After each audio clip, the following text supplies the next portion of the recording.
we are looking at how to pronounce these words and more useful vocabulary in English. So stay tuned to the channel, loads to learn here. We're looking at the verb run, to run. So when you're not walking anymore, you're going faster, you run. Run is how you say it.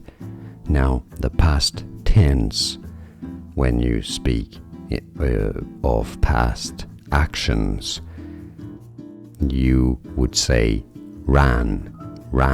So you have to use these really wide open mouth sound, while for run it's an sound, for run, for ran. Okay, so infinitive of the verb is to run.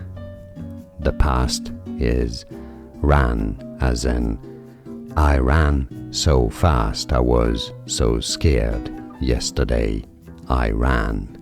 And now you know. Like this video if you found it useful. I appreciate your support. More videos for you here to learn more correct pronunciations. Thanks for watching.